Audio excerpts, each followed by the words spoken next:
PCOD বা polycystic ovarian ডিসিজ কি? PCOD একটা খুব কমন হরমোনাল ডিসঅর্ডার। এটা মূলত খুব কম বয়সী মেয়েদের মধ্যে থেকেই দেখা যায়। আর এর ফলে কি হয়, ওভারির মধ্যে ইম্যাচিউর ফলিকুলস গুলো পরপর তৈরি হতে থাকে এবং আলটিমেটলি সেটা গিয়ে সিস্ট ডেভেলপ করে। এবং সেটার জন্য কি হয়, সবচেয়ে কমন যেটা হয় যে মেনস্ট্রুয়াল ইরেগুলারিটিস, যেটায় মাসিক ধীরে ধীরে পিছিয়ে যেতে থাকে এবং মাসিকের পরিমাণ কমে আসতে থাকে। তার সাথে চুল উঠে যাওয়া, গায়ে আনন্যাচারাল হেয়ার গ্রোথ বা আরো কিছু সমস্যা যেরকম মুড ডিসঅর্ডার, এইসবগুলো হতে থাকে। আমাদের লাইফস্টাইলের সাথে পিসিওডির কোনো সম্পর্ক আছে? লাইফস্টাইলের সাথে তো অবশ্যই সম্পর্ক আছে। এখন আমরা যদি দেখবেন চারিদিকে খুব কম বয়সী মেয়েদের থেকে কিন্তু পিসিওডির সমস্যা আমরা দেখতে পাই। তার সবচেয়ে কমন কারণ হচ্ছে লো ফাইবার ডায়েট, মানে আমরা যে জাঙ্ক ফুড যেগুলো খাই, সেই জাঙ্ক ফুডের জন্য কিন্তু পিসিওডির প্রবণতা বাচ্চাদের মধ্যে খুব বেশি বেড়ে গেছে। তার সাথে আরো আছে এই যে ল্যাক অফ এক্সারসাইজ, আমরা যথেষ্ট পরিমাণে শরীর চর্চা করছি না, বা আরো কমন যেটা মেন্টাল স্ট্রেস। খুব কম বয়সী বাচ্চাদের থেকেই দেখবেন আজকাল মেন্টাল স্ট্রেস, স্কুলের আমাদের লাইফস্টাইলের সাথে পিসিওডির কোনো সম্পর্ক আছে? কিন্তু বাচ্চাদের আসতে থাকছে এবং সেটার জন্য কিন্তু পিসিওডি ধীরে ধীরে বাড়তেই থাকছে। আর একই সাথে আবার এটাও বলা যায় যে আমরা যদি এই পিসিওডির জন্য আমরা যদি মেন্টাল পিস মানে মেডিটেশন বা যোগা এসব কিছু করতে পারি, রেগুলার ডায়েটটাকে একটু ইমপ্রুভ করতে পারি, হাই ফাইবার ডায়েট খাই, একটু ঘরের খাবার জাঙ্ক ফুডস কম খাই, সেক্ষেত্রে কিন্তু আমাদের দেখা যাচ্ছে যে ওষুধের সাথে সাথে এই লাইফস্টাইলগুলোকে আমরা যদি মডারেশন করি তাহলে কিন্তু পিসিওডি অনেকটাই কন্ট্রোলের মধ্যে থাকে। হোমিওপ্যাথি দিয়ে কি পিসিওডি সম্পূর্ণ সেরে যেতে পারে?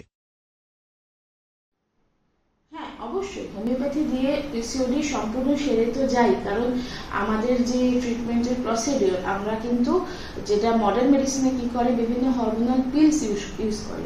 তাতে কি হয়, বাইরে থেকে হরমোনস দিয়ে, আমি আগেই বললাম একটা হরমোনাল ডিসঅর্ডার, হরমোনের ইমব্যালেন্স হয় বলে এই সমস্যাটা হয়। তো এক্ষেত্রে কি করে, মডার্ন মেডিসিনগুলো হরমোনাল পিলস হয়, তারা বাইরে থেকে হরমোন দিয়ে এই পিসিওডির সমস্যাটাকে ঠিক করার চেষ্টা করে। কিন্তু আমাদের ক্ষেত্রে কিন্তু আমরা ন্যাচারালি, আমরা নর্মাল ভাবে হরমোন সিক্রেশন বাড়ানোর চেষ্টাই মূলত করে থাকি। আমাদের ওষুধগুলো সেই কাজই করে, যার ফলে পিসিওডি অবশ্যই এই যদি ঠিকভাবে ট্রিটমেন্ট করা হয় তাহলে পিসিওডি কমে যায়, অবশ্যই কমে যায়। পিসিওডি কমতে কতদিন লাগতে পারে? এইভাবে কতদিন সময় লাগবে এটা বলাটা খুব মুশকিল, কিন্তু এটা বলা যায় যে যদি ঠিকভাবে ট্রিটমেন্ট করা যায় তাহলে বেসিক যে মেন কমপ্লেনগুলো সেগুলো কিন্তু ইমপ্রুভমেন্ট 3 থেকে 6 মাসের মধ্যেই শুরু হয়। আসল যে সমস্যাটা আমরা ফেস করি সেটা হচ্ছে মাসিকটা পিছিয়ে যাওয়া বা ইরেগুলার বা মাসিকের সময় মাসিকের পরিমাণটা কম হওয়া, এই সমস্যাগুলো কিন্তু 3 থেকে 6 মাসের মধ্যে থেকেই আস্তে আস্তে ইমপ্রুভমেন্ট শুরু হয়। কিন্তু টোটাল কিওর যেটাকে বলা হয়, সেই টোটাল কিওর হতে বিভিন্ন মানুষের জন্য বিভিন্ন সময় লাগতে পারে। পিসিওডি রিলেটেড ইনফার্টিলিটিতে হোমিওপ্যাথি চিকিৎসাতে কি কোনো লাভ হয়? পিসিওডির একটা লং টার্মের সমস্যাই হচ্ছে ইনফার্টিলিটি।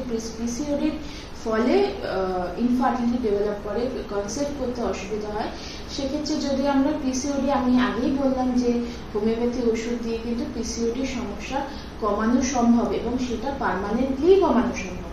সেক্ষেত্রে ইনফার্টিলিটির ক্ষেত্রেও কিন্তু পিসিওডি যদি মেন কজ হয় ইনফার্টিলিটির, তাহলে কিন্তু হোমিওপ্যাথি ওষুধ দিয়ে ইনফার্টিলিটির এই ধরনের সমস্যাগুলো কমানো সম্ভব।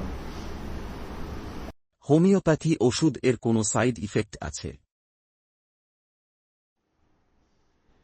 সাইড এফেক্ট তো সমস্ত ওষুধেরই থাকে, তো হোমিওপ্যাথিও কিন্তু বাদ নয়, হোমিওপ্যাথিরও কিন্তু সাইড এফেক্টস আছে।